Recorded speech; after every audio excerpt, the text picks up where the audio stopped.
Hola, ¿qué tal? Qué gozo, qué privilegio poder saludarte en una edición más de tu devocional, Tu Tiempo con Dios.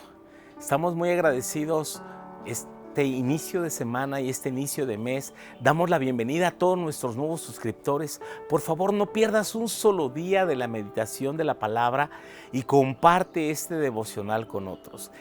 Por favor, escríbenos de dónde nos escuchas, de dónde nos sigues. Queremos saber de ti. Acompáñanos en la escritura que corresponde en este día, en la primera carta a los Corintios, capítulo 15, versículos 20 al 34, sobre la resurrección.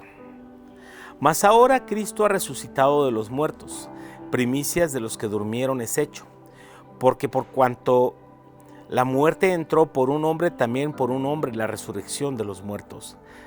Porque así como en Adán todos mueren, también en Cristo todos serán vivificados. Pero cada uno a su debido orden. Cristo, las primicias, luego los que son de Cristo en su venida. Luego el fin, cuando entregue el reino al Dios y Padre, cuando haya suprimido todo dominio, toda autoridad y potencia. Porque preciso es que Él reine hasta que haya puesto a todos sus enemigos debajo de sus pies. Y el postrer enemigo que será destruido es la muerte. Porque todas las cosas las sujetó debajo de sus pies, y cuando dice que todas las cosas que han sido sujetadas a Él, claramente se exceptúa aquel que sujetó a Él todas las cosas. Pero luego que todas las cosas le estén sujetas, entonces también el Hijo mismo se sujetará al que le sujetó a Él todas las cosas, para que Dios sea todo en todo. De otro modo, ¿qué harán los que se bautizan por los muertos si en alguna manera los muertos resucitan? ¿Por qué, pues, se bautizan por los muertos? ¿Y por qué nosotros peligramos a toda hora?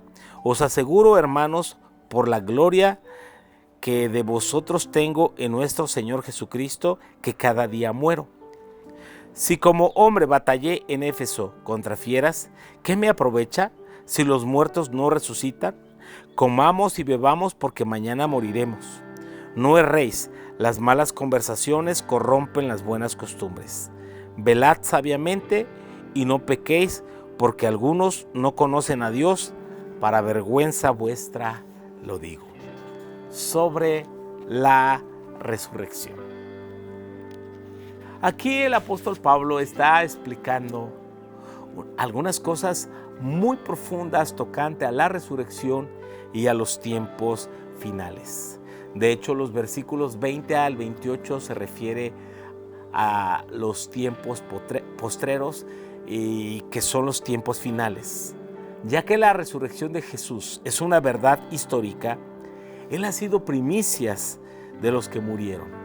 El término primicias que seguirá significa que será teniendo muchos frutos. O sea, Él es la primicia de la resurrección, pero es el primer fruto. Sin embargo, continuará la resurrección. Como Jesús ha resucitado, también se levantarán todos los muertos. Pablo entonces establece un contraste entre Adán y Cristo. Primero para explicar sobre la resurrección, porque por Adán entró la muerte, sin embargo por Cristo Jesús entró la vida, y por tanto es preciso que todos los descendientes de Adán, todos los hombres, crean en Cristo para obtener de Cristo la vida, la resurrección, la vida eterna. La resurrección entonces tiene un orden.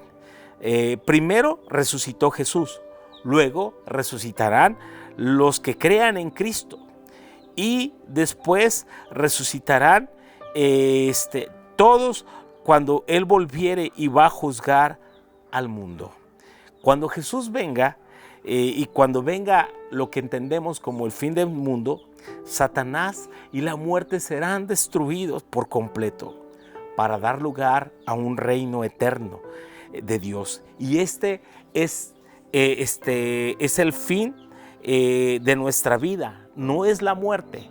El fin de nuestra vida es reinar con Cristo para siempre.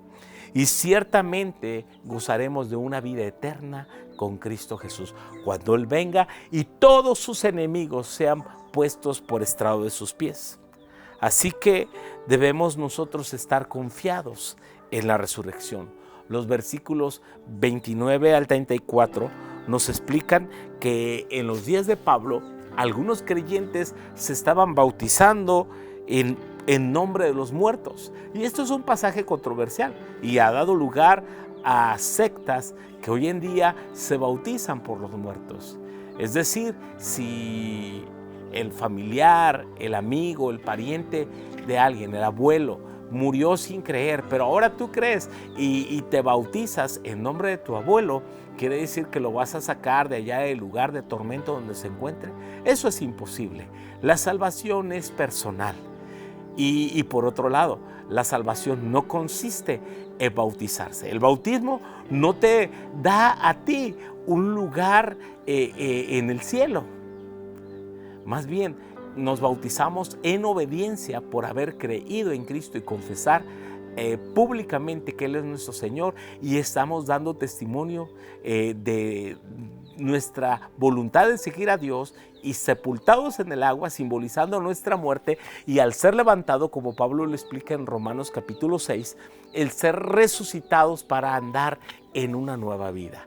Lo que es imposible que alguien pueda ser el sustituto de la fe de otro, de alguien que ya murió, que no creyó, pero que tú puedes creer en él y te bautizas en nombre del difunto. Eso es imposible, y había grupos ya en los días de Pablo que lo estaban haciendo, y Pablo dice: ahora, si ustedes no creen que los muertos resucitan, entonces ¿por qué hasta hay algunos que se bautizan en nombre de los muertos? Pero no está dando lugar a que el bautismo traiga salvación o esperanza a alguien que murió sin creer. Entonces, de otra manera, Pablo no tendría ningún motivo de predicar si los muertos no resucitan. Pablo ha arriesgado su vida. El evangelio que Pablo y todos los predicadores desde los tiempos de los apóstoles han anunciado, ellos arriesgaron su vida por algo que sabían que valía la pena morir: predicar a Cristo resucitado. Aún lo vemos preso en esa prisión de Cesarea, cuando el rey Agripa lo interroga y Festo, el gobernador, le dice: pues este Pablo insiste en hablar de un tal Jesús de Nazaret, que él insiste que fue crucificado, que fue ejecutado en tiempo de Poncio Pilato, pero Pablo insiste que él está vivo. Y esta era la verdad esencial del evangelio, de predicar a un Cristo vivo. Pablo batalló contra fieras en Éfeso, todo tipo de vicisitudes, de oposiciones, de persecuciones, para predicar un evangelio por el cual valía la pena morir. Y los que hemos creído en Jesús hoy en día sabemos que vale la pena vivir por Cristo, pero aún más aún vale la pena morir por Cristo y por su nombre y por el evangelio que predicamos. ¿Por qué? Porque la esperanza en esta vivificación nos permite prepararnos para la vida venidera y permanecer en ella cada día, caminando en santidad y en fidelidad.